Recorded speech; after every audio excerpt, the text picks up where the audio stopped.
So, as Aaron said, my name is Christina, and I'm a recovering anorexic perfectionist. I'm also a wife and a mother of the most incredible children.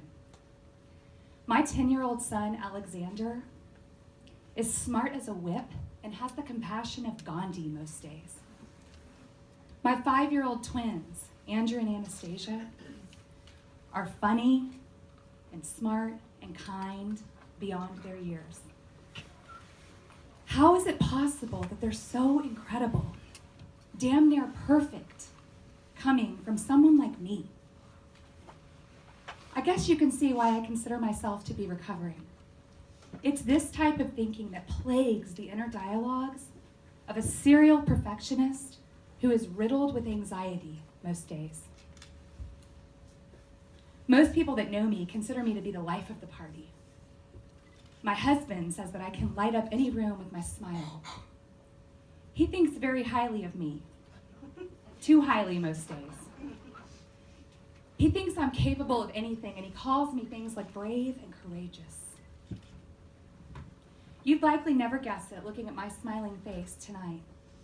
But if you could see me, you would know that most days I feel small and scared and trapped inside my own head.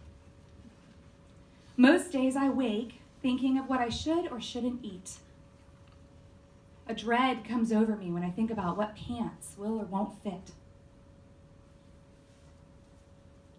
I walk into my bathroom to take a shower, and when I emerge clean and fresh, smelling like sweet lavender, I turn my back as I wrap the towel around my shoulders, avoiding at all costs the reflection of my naked body in the mirror. After I've dried off, I go into my closet and I pull out a pair of skinny pants that I'll never actually wear anywhere, but I have to make sure the button snaps before I can go on about my day. That single moment of the button snapping or not snapping will determine the fate of my day. If the button snaps and the zipper can be zipped, I can go on about my business, knowing that I've kept things under control. But if the button doesn't snap, I have a very different kind of day. More than a decade after claiming recovery over my eating disorders, I still have days when I hate this body of mine. It just won't shrink to the size of my satisfaction. I still have days when I wish I could just return to the anorexia that made my hip bones visible and rigid. I wish I could count out just 12 small strawberries and 6 cucumber slices for lunch like I did in the 10th grade, hoping that tomorrow the gap between my thighs would be a little bit more visible. It's as if there's a tape recorder on repeat saying things like, "You'll never be good enough. Who do you think you are? What if something happens to one of your children? What if you lose him? What if there's no more money? What if you never become the woman that you were born to be?" But if you could see me, you would know that none of this actually has anything to do with the size of my body or my hips or my thighs or anything else. It has to do with my need for control and the very real fear that I could lose something I care so much about. When I was 16 years old, I was living a pretty perfect life. And I'm not looking through rose-colored glasses when I say that. My family was like some modern-day version of the Waltons. My parents were and still are pillars of their community. My little brother, little sister, and I were darling, diligent little students, if I do say so myself. And even at age 16, I had not found the typical rebellious teenage life to be alluring. We were and are a close-knit family. And on the Sunday afternoon of spring break 1994, my little brother was invited to go down to a farm about 30 minutes away with some friends who had just started driving. I don't remember how long he was gone before our phone rang. This was the mid-90s, and my parents had just built a house with one of those fancy media rooms in the back. So my little sister, my mom and dad, and I were in there watching TV when that phone call came in. I clearly remember the world changing in that moment. My normally expressive mother was almost robotic in her responses. Where? When? How? And then she hung up the phone and looked at me and said, "There's been an accident. Your father and I have to go to the hospital. Take care of your little sister and I'll call you when we can." I don't remember speaking to her again for at least 24 hours.